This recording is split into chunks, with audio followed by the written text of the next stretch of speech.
warahmatullahi wabarakatuh.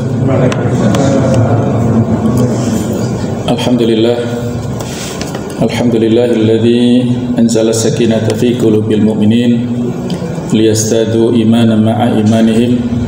Asyhadu an la ilaha illallah wahdahu la syarikalah syahadatan tunji qailaha yauman nadamah. Wa asyhadu anna Muhammadan abduhu wa rasuluh turja syafa'atuhu yaumal qiyamah. Allahumma shalli wa sallim ala sayyidina Muhammad wa ala alihi wa sahbihi ajma'in. Amma ba'du. Bapak Ibu sekalian rahimakumullah, hadirin rahimakumullah, marilah kita lanjutkan tafsir Al-Munir karangan Profesor Dr. Wahbah As-Suhaili, yaitu tafsir surah Al-Baqarah ayat 265 sampai 266. Kita sampai pada pembahasan fikul hayati awil ahkam, pemahaman tentang kehidupan ataupun tentang hukum-hukumnya, di mana pada keterangannya Profesor Dr. Wahbah Suhaili mengatakan fil ayataini mathalani wadihani.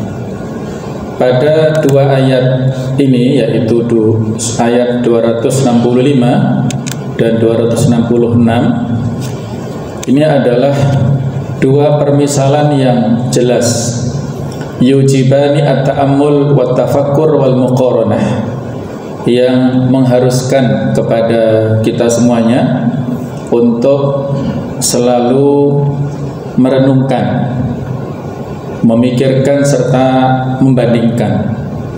Wala syakka bi anna kulla mu'min aqilin yakhtarul mawqif al-awwal, dan tidak diragukan bahwa setiap orang mukmin yang berakal akan memilih sikap yang pertama, yaitu di ayat 265, orang yang bersedekah dengan landasan ikhlas dan dalam rangka untuk meneguhkan pendiriannya ataupun meluruskan pribadinya, fayaj'alu nafaqatahu khalisatan liwajhillah.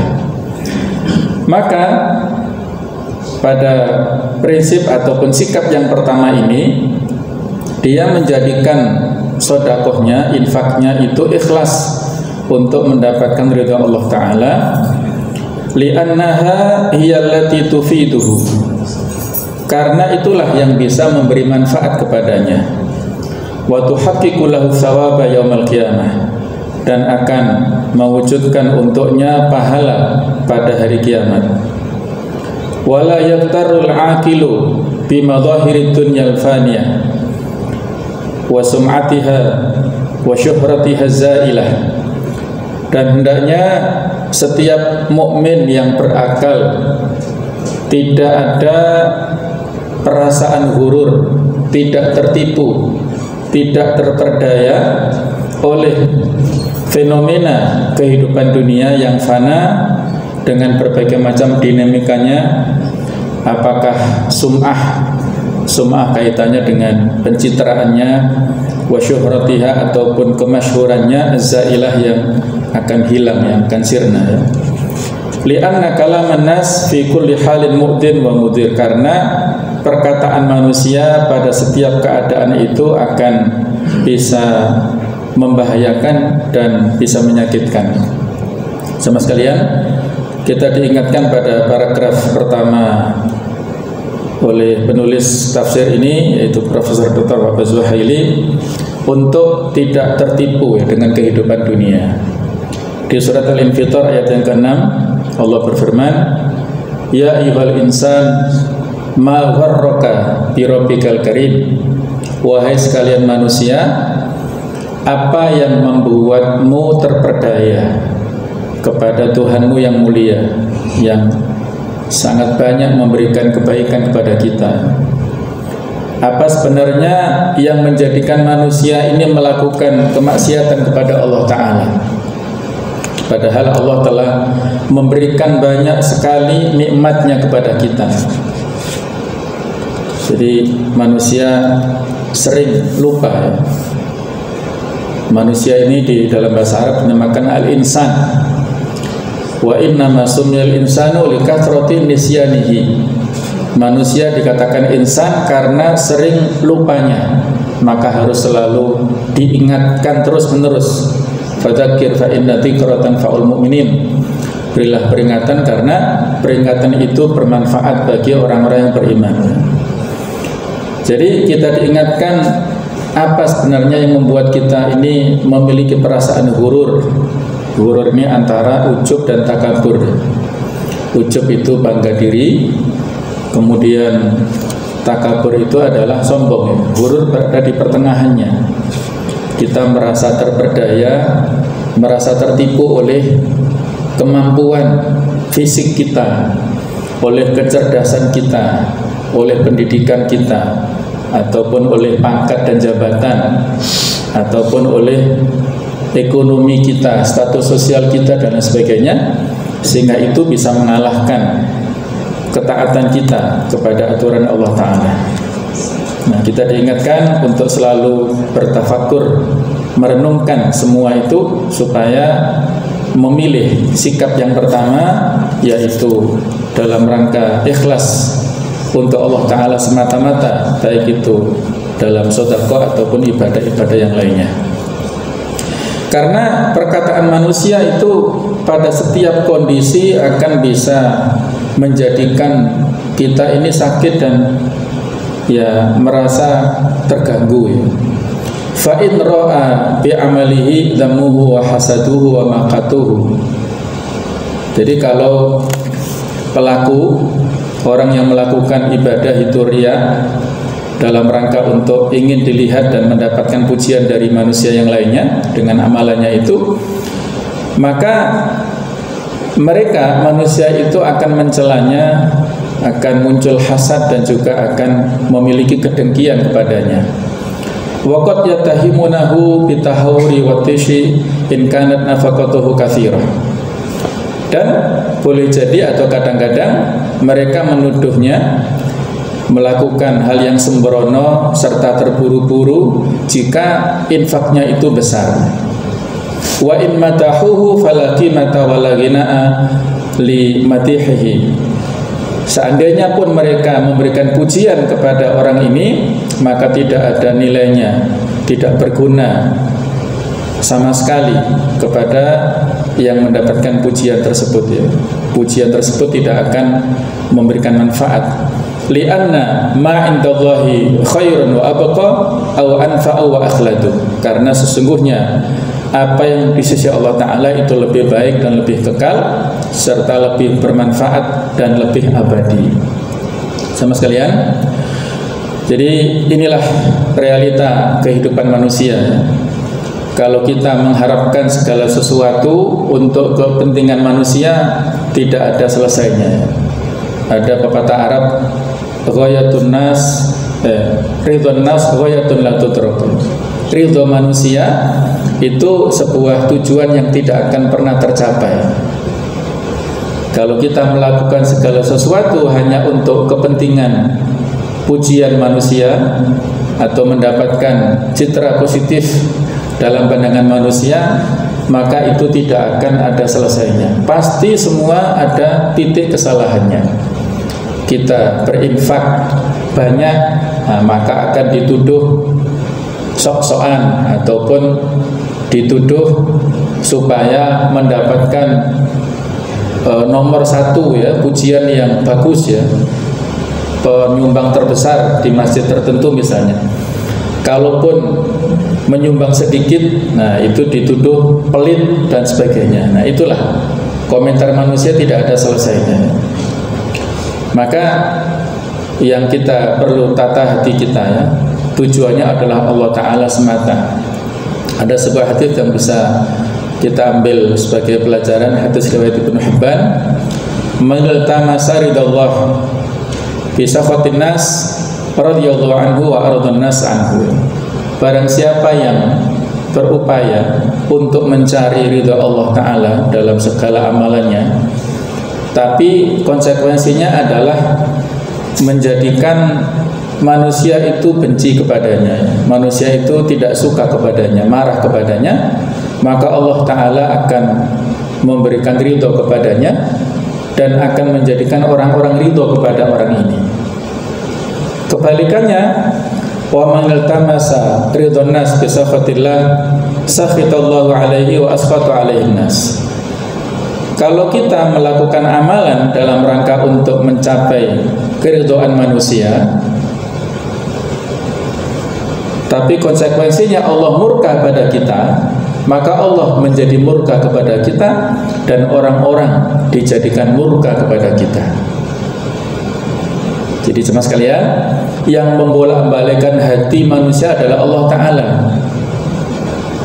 Sehingga doa kita yang sering kita ucapkan, ya muqallibal qulub tsabbit qalbi ala dinik. Wahai zat yang membolak-balikkan hati, teguhkanlah hatiku berada di atas agamamu. Ada orang yang benci pada kita, kita doa kepada Allah Ta'ala. Yang membolak-balikkan, yang punya hati adalah Allah. Maka Allah akan merubah kebenciannya itu menjadi kecintaan pada waktu yang lain. Jadi intinya adalah kita dalam segala aktivitas mencari ridha Allah Ta'ala, yang apabila ketika kita mendapatkan ridha Allah Ta'ala ada konsekuensi dalam waktu dekat, orang-orang itu tidak suka, maka itu tidak lama, itu hanya sementara. Allah ridha kepada kita pada akhirnya, dan orang-orang dijadikan ridha pada kita. Dulu pernah ada orang yang punya, ya, orang yang soleh lah ya, orang yang baik, suka menolong kepada yang lainnya, tapi ya banyak orang yang tidak mengetahuinya. Ini terjadi di pemerintahan Sultan Murad yang keempat di Turki Utsmani sana, di Istanbul pusat pemerintahannya. Jadi ada suatu malam ya, Khalifah atau Sultan Murad yang keempat ini berjalan bersama dengan para ajudannya menyusuri lorong-lorong di perkotaan di Istanbul sana. Tiba-tiba tanpa sengaja beliau menemukan satu mayat yang tergeletak di lorong kota. Orang-orang tidak mempedulikannya, dan saat itu Khalifah memakai baju biasa ya, juga dikira orang biasa. Ketika dia menyampaikan kepada orang yang lewat, ini saudara kalian mati, kok nggak ditolong ya, mereka sinis ya, tidak ada yang mempedulikannya. Dan ada yang menjawab bahwasanya orang ini adalah fasik, banyak melakukan dosa besar dalam masa hidupnya. Nah, semakin bingung ini ya Khalifah ini, ada apa orang ini ya, kok dia sebenarnya muslim tapi tidak dipedulikan oleh yang lainnya. Akhirnya bersama dengan ajudan dan beberapa orang yang mau mengantar ini bertanya ya, si Khalifah ini, di mana rumahnya ini? Ternyata ditunjukkan tidak jauh, dibawalah ke rumahnya. Maka pada saat sampai di rumah disambut ya, istrinya sudah menunggu lama ya. Dan ketika datang disambut oleh istrinya, dia menangis ya karena mengetahui suaminya meninggal. Tapi ada kalimat yang menarik bagi Khalifah. Orang-orang kan menyebut dia sebagai orang fasik ya, yang ahlul maksiat.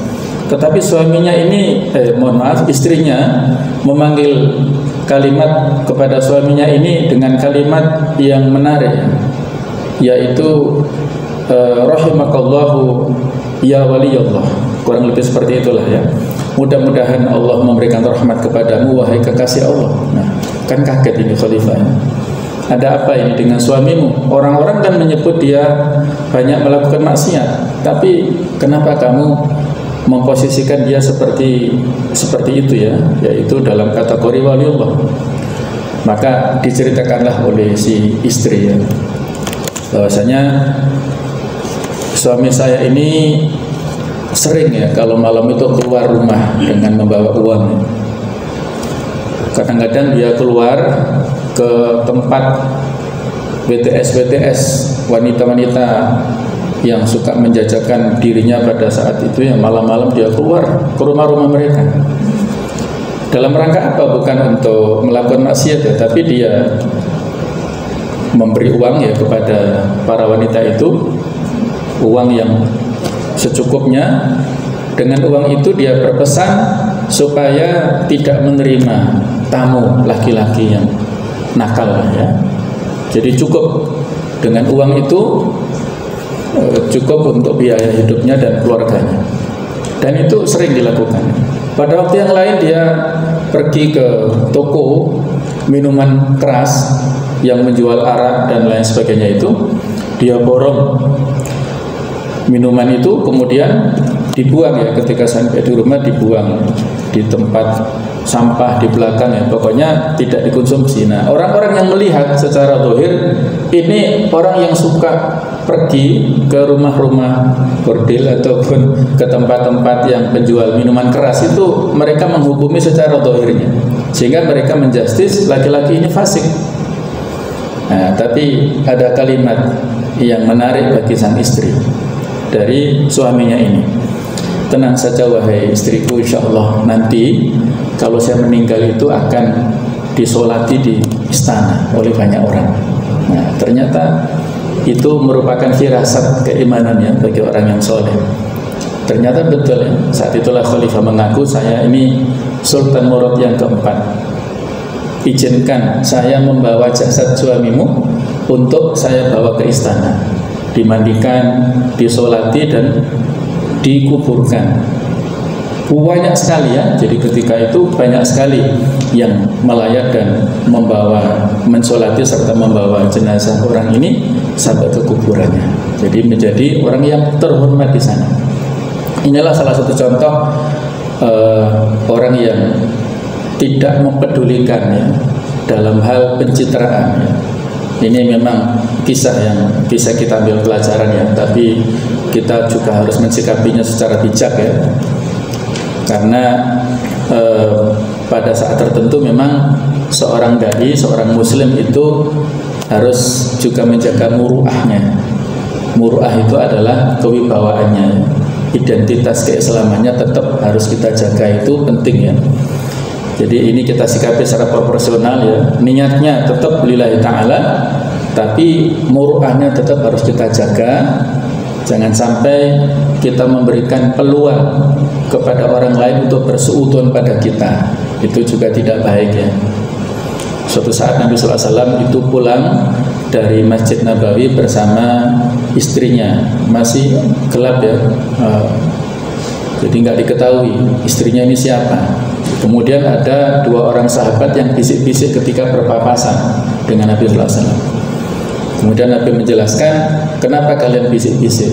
Wanita ini yang bersama saya ini istri saya, bukan orang lain. Nah, para sahabat ini mengatakan, Rasulullah, kami tidak menyangka apa-apa ya. Kata Nabi, iya, tetapi setan itu berjalan pada aliran darah manusia. Maksudnya apa? Yang namanya prasangkaan yang dihembuskan, dibisikkan oleh setan itu pasti ada, sehingga supaya kalian tidak memiliki prasangka-prasangka yang buruk, saya jelaskan pada kalian seperti itu. Nah, saya kira ini bisa mengimbangi ya. Artinya jangan biarkan orang lain bersuudzon pada kita. Mereka berprasangka dalam suudzonnya, yang itu menjadikan setan berkelana kemana-mana ya, menghembuskan sebuah firasat sebuah dondon ataupun prasangka-prasangkaan yang tidak baik. Nah, kasihan saudara kita. Jadi kita kembali ke tema ini, bahwasanya ridha Allah Ta'ala itulah yang utama. Kita memberikan infak dan sodakoh itu semata-mata sebagai wujud rasa syukur kita kepada orang lain.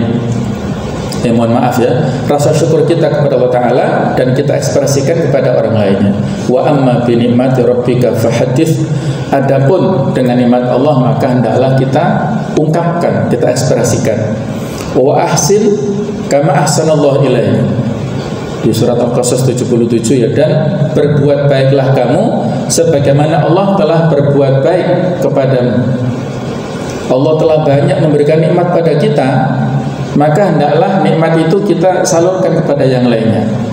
Di tafsir Muyassar tentang ayat 77 surat Al-Qasas itu, wa ahsin ilan nas, berbuat baiklah kepada sesama manusia Kama ahsanallahu ilaika bi hadhil amal katsira, sebagaimana Allah telah memberikan kepadamu dengan banyak kebaikan berupa harta yang banyak.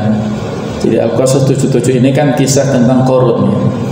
Yang sebelumnya dia orang yang miskin, yang tidak punya kemampuan secara ekonomi, pas-pasan, dia tanggungannya banyak, anak-anaknya banyak, kemudian dia ahlul ibadah, rajin sekali ibadah, sehingga dia minta pada Nabi Musa, ini masih sepupunya Nabi Musa, Qarun ini, minta supaya didoakan menjadi orang yang banyak hartanya. Nabi Musa melihat Qarun yang ahli ibadah, yang rajin ibadah, kalau hartanya banyak mungkin bisa menjadi lebih baik ya, tetapi ternyata kebalikannya ya. Jadi doakan Nabi Musa, dia menjadi orang yang kaya raya. Nah, saat itulah ketika Allah memerintahkan kepada Nabi Musa untuk menarik, ya kalau pada masa sekarang zakat lah ya, pada masa itu mungkin namanya berbeda. Tidak mau ya Qarun ini membayar zakat itu, malah mengatakan innama utituhu ala ilmin indi, aku mendapatkan ini karena semata-mata ilmu yang aku miliki. Jadi dia menjadi bakhil dan tidak pernah lagi beribadah. Jadi itulah orang-orang yang tidak ingat dengan masa lalunya ya, dengan dari mana dia berasal, dia kufur nikmat, itu adalah generasinya Qarun ya. Maka diperintahkan di dalam Al-Qasas 77, wabtaghi fima ataqallahu darul akhirah wa la tansa nasibaka minad dunya wa ahsin kama ahsanallahu ilaik wa la tabghil fasada fil ard innallaha la yuhibbul mufsidin. Nah, itulah keseimbangan hidup untuk mencari akhirat. Akhirat kita dahulukan, dunia tidak kita lupakan, dan kita tidak boleh melakukan kerusakan di muka bumi ini. Berikutnya sama sekalian, Wallahu ta'ala bi karamihi wa fadlihi yanmi nafaqatil mukhlisin wa yukafi'uhum bil mazid. Dan Allah Ta'ala dengan kedermawanannya dan fadilah keutamaan darinya akan bisa mengembangkan nafkah yang telah dilakukan oleh orang-orang yang ikhlas, dan akan memenuhi mereka, membalas mereka dengan balasan yang berlimpah, yang berlebihan. Kalbustan alladhi yusmiru dhi'fai thamaratihi, seperti permisalannya adalah kebun yang menghasilkan 2 kali lipat buah-buahannya. Takriban di adhanina ya, dalam rangka untuk supaya bisa lebih memudahkan bagaimana penjelasannya kepada pemahaman kita masing-masing, diberikan contoh seperti itu ya. Dalam sebuah hadis riwayat Muslim dan Imam Malik serta yang lainnya dari Abu Hurairah radhiyallahu anhu, an Nabi sallallahu alaihi wasallam qala, dalam sebuah hadis ini dikatakan oleh Nabi sallallahu alaihi wasallam, la yatasaddaqu ahadun bi tamratin min kasbin thayyib, tidaklah seseorang itu bersedekah dengan 1 biji kurma min kasbin thayyib, dari hasil usaha yang baik, yang halal, illa akhadahu Allahu bi yaminihi, melainkan Allah akan mengambilnya dengan tangan kanannya. Fayurabbiha kama yurabbi ahadukum fuluwahu aw fasilahu, maka Allah akan mengembangkannya sebagaimana salah seorang kalian merawat, mengembangkan anak kuda ataupun anak unta ataupun anak sapi, hatta takuna mitral jabali aw a'dham, sampai-sampai berkembang seperti besarnya gunung atau bahkan lebih dari itu. Cuma sekalian, ini hadis yang sahih ya, di mana pada hadis ini Nabi sallallahu alaihi wasallam memberikan banyak pesan kepada kita ya.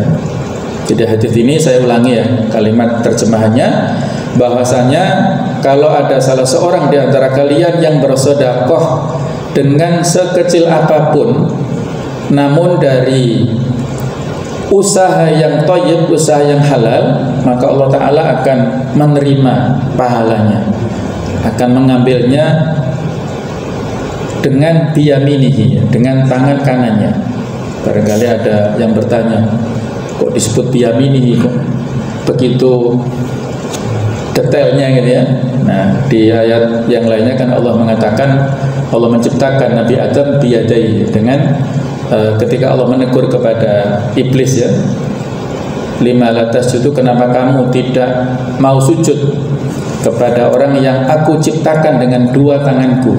Nah, kemudian di sini, di hadis ini ada biyaminihi, dengan tangan kanannya. Ini sifat-sifat yang disebutkan baik itu dalam ayat ataupun dalam hadis, ini adalah termasuk minal mutasyabihat ya, termasuk yang samar ya, yang tidak kita takwilkan ya. Dan madzhab Ahlussunnah wal Jamaah dalam mensikapi sifat-sifat itu adalah yang kuat itu adalah madhabul isbat, menetapkan apa adanya sebagaimana yang ditetapkan Allah dan Rasulnya, dengan tanpa biduni tasbih, biduni tanpa kita mendeskripsikan, biduni takyif ya, tanpa memisalkan dengan makhluknya. Tidak boleh menyamakan tangan Allah dengan tangan makhluknya, tidak boleh memalingkan dari makna yang sebenarnya ya. Jadi tidak boleh ada unsur-unsur yang menyamakan dengan makhluknya. Laisa kamitslihi syai'un wa huwas samiul basir. Jadi pada hadis ini paling tidak ada beberapa faedah yang bisa kita ambil pelajaran ya. Yang pertama, bahwasanya sedekah itu akan diterima oleh Allah Subhanahu wa taala apabila dia bersumber dari sesuatu yang baik, serta itu adalah dengan niat ikhlas karena Allah Subhanahu wa taala. Yang kedua adalah bahwa sedekah itu tidak dinilai dari nominalnya, besar atau kecilnya. Di hadis ini kan disebutkan walaupun hanya satu kurma. Berapalah harga satu kurma itu ya? Nilainya tidak banyak ya, sangat sedikit.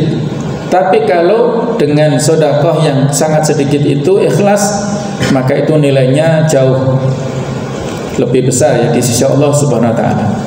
Yang ketiga yang bisa kita ambil manfaat faedah dari hadis ini adalah bahwa amal-amal soleh yang kita lakukan itu nanti di akhirat pahalanya akan menjelma menjadi sesuatu yang berbentuk ya.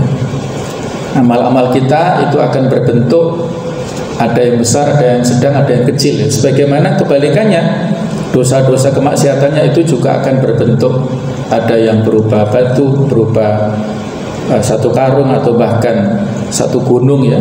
Itu tergantung amalnya masing-masing di dunia ini.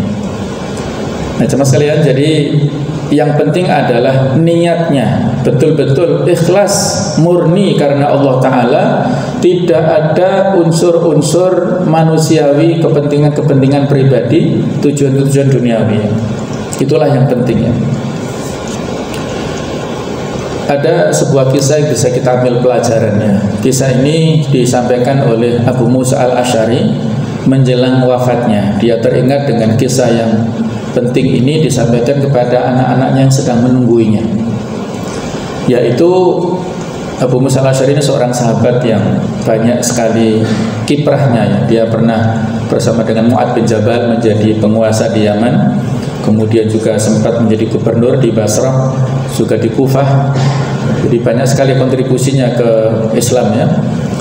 Maka pada saat sakit ya, menjelang wafat, dia sempat menceritakan tentang orang yang bersedekah dengan sepotong roti yang kecil, tapi itu bisa menyelamatkan dia dari neraka. Jadi ceritanya begini ya. Jadi pada suatu saat itu ada seorang yang ahli ibadah. Dia usianya ya sekitar 70 tahunan. Dia terus menerus selama 70 tahun itu terus menerus beribadah. Terus ya, dia mengabdi beribadah kepada Allah Ta'ala sepanjang hayatnya, sepanjang hidupnya, selama 70 tahun itu. Nah, jemaah sekalian, Allah Ta'ala menguji kepada orang ini. Dia rajin ibadah, tapi ternyata ada titik lemah dalam dirinya. Dia digoda oleh seorang wanita. Wanita ini ya berkali-kali menggodanya, tidak mempan ya, tapi akhirnya dia tergoda oleh wanita ini, tidak menikahinya, tapi ya wanita ini pada akhirnya berhasil menggoda si orang yang soleh ini, rajin ibadah ini, dan mereka ya kalau bahasa sekarang ini mohon maaf ya, kumpul kebo ya. Jadi selama kurang lebih 7 hari 7 malam melakukan dosa besar. Nah, pada malam yang ketujuh itulah malam yang setelah dia lewati ya dosa besar yang sekian banyak dilakukan dengan wanita ini, dia sadar dan akhirnya meninggi ya, ke tempat yang jauh supaya tidak dikenal oleh orang-orang ya. Jadi dia kalau bertahan di situ, kalau balik ke tempat ibadahnya nanti dicibir ya, oleh masyarakat. Dia tidak tahan, akhirnya dia pergi ke tempat yang jauh. Dia berangkat berjalan kaki jauh sekali, dan dia di setiap tempat dia singgah, ada masjid, ada pokoknya dimanapun dia singgah untuk ibadah. Dia mau bertobat dengan tobat dan nasuh. Sampailah dia di sebuah rumah yang sangat jelek, ya seperti gubuk lah ya, karena dia sudah sangat capek, ingin istirahat ya, ingin numpang di rumah ini. Rumahnya kondisinya sangat jelek. Ada sekitar 12 penghuni rumah ini, 12 orang maksudnya ya. Nah, jemaah sekalian, dalam kondisi yang capek, kondisi yang lapar seperti itu, dia beristirahat di rumah ini. Diperbolehkan oleh tuan rumah ya, karena ini musafir. Tapi tuan rumah nggak punya hidangan untuk diberikan kepada musafir ini. Nah, jemaah sekalian, kebiasaan di masyarakat situ ada seorang yang muksin ya, seorang muksinin yang dia itu ya biasa membagi-bagikan roti kepada penduduk perkampungan itu. Satu orang satu roti, satu potong. Nah, ketika seorang donatur ini mampir ke rumah ini, diberikanlah satu persatu roti. Karena jumlahnya 12 dia kasih, dan kebetulan si musafir ini dapat. Nah, ada satu orang yang mungkin dia lagi keluar ya, itu baru datang terus, mana punya saya? Kata si donatur ini, sudah saya bagikan semua. Kan kalian jumlahnya 12 ya. Kalau ada tambahan saya nggak tahu, itu urusan kalian ya. Ditinggal oleh si donatur ini. Nah, si musafir ini rupanya dia tahu diri ya. Dia walaupun sangat kelaparan dan sangat butuh kepada makanan ini, tapi dia merasa itu bukan haknya. Akhirnya diberikanlah kepada satu orang ini yang baru datang ya. Dia kasihkan ini roti ya, silahkan dimakan. Dia tahan ya. Dia tahan laparnya itu, dan ternyata Allah mentakdirkan orang ini besoknya meninggal dunia. Ya. Jadi singkat cerita dia meninggal dunia. Nah, jemaah sekalian, pada saat ini kisah berikutnya ya, dia dihisab. Pada saat dihisab itu ditimbang antara amal solehnya, ibadahnya selama 70 tahun itu diletakkan di satu daun timbangan, dan antara kemaksiatannya selama 7 hari itu di daun timbangan yang lain ditimbang. Ternyata ini yang harus kita waspadai ya, bobot kemaksiatannya itu lebih berat sedikit daripada amal solehnya yang sekian lama itu ya, 70 tahun dia beramal soleh, tapi beberapa hari saja, 7 hari saja dia berbuat maksiat, itu lebih berat ternyata. Masya Allah ya, ini harus kita waspadai. Jadi lebih berat bobot timbangan amal keburukannya. Akhirnya Allah menyuruh kepada malaikat, coba cari amal yang masih tersimpan di dalam tabungan ya, investasi akhiratnya itu. Ternyata ketemulah dengan sodakohnya yang tulus kepada orang miskin yang lain. Jadi sepotong roti ya, sepotong roti yang seharusnya itu sudah mau masuk mulutnya ya, dia berikan kepada saudaranya. Dia iftar ya, dia nggak jadi memakan, tapi dia berikan dengan tulus ikhlas karena Allah. Maka itulah akhirnya pahalanya besar dan menjadi pemberat timbangan amal kebaikannya, dan akhirnya menyelamatkan dia dari neraka. Nah, inilah jemaah sekalian ya, sedekah yang walaupun hanya satu potong roti saja, tapi kalau niat ikhlas karena Allah Ta'ala, maka nilainya luar biasa. Nilainya akan besar dan akan menjadi besar ya.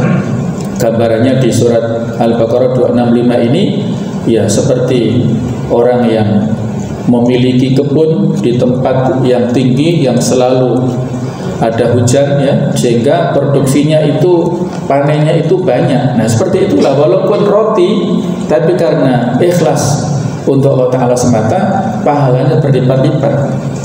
Nah, itulah yang kita inginkan ya. Maka mari kita galakkan semangat sedekah ini, terutama pada hari Jumat misalnya ya, yang itu adalah sedekah yang nilainya lebih bagus ya.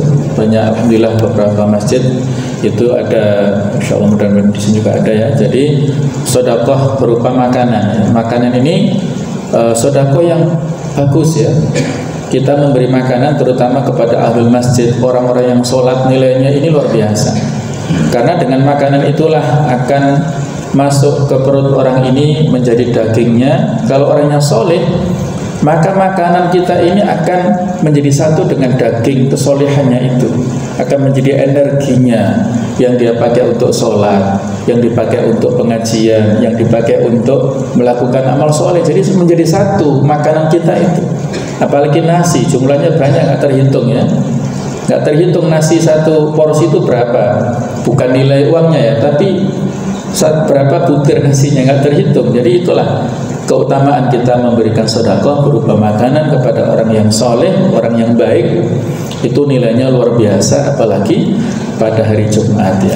Itulah yang bisa kita ambil pelajaran ya dari kisah itu. Walaupun nilainya sangat murah ataupun sangat kecil, tapi nilainya ataupun pahalanya di sisi Allah itu berlipat ganda. Kebalikannya di ayat 266, wa ammal munfiq li ghairi wajhillah. Adapun orang yang berinfak bukan karena ridha Allah Ta'ala, fayatalasha fadla amalihi sira'an fid dunya, maka akan sirnalah pahala fadilah amalannya dengan cepat di dunia, wala yajidu lahu samaratan fil akhirah, dan dia tidak akan mendapatkan buahnya sama sekali di akhirat. Ruwiya an Ibnu Abbas wa ghairuhu, diriwayatkan dari Ibnu Abbas serta yang lainnya, anna hadza al-mauqif asani, bahasanya sikap yang kedua ini di ayat 266 ini adalah mathalun dzarabahu Allah Ta'ala lil kafirin wal munafikin. Ini pendapat dari Ibnu Abbas ya. Jadi permisalan di ayat 266 ini adalah permisalan yang disampaikan Allah Ta'ala untuk orang-orang kafir serta orang-orang munafik.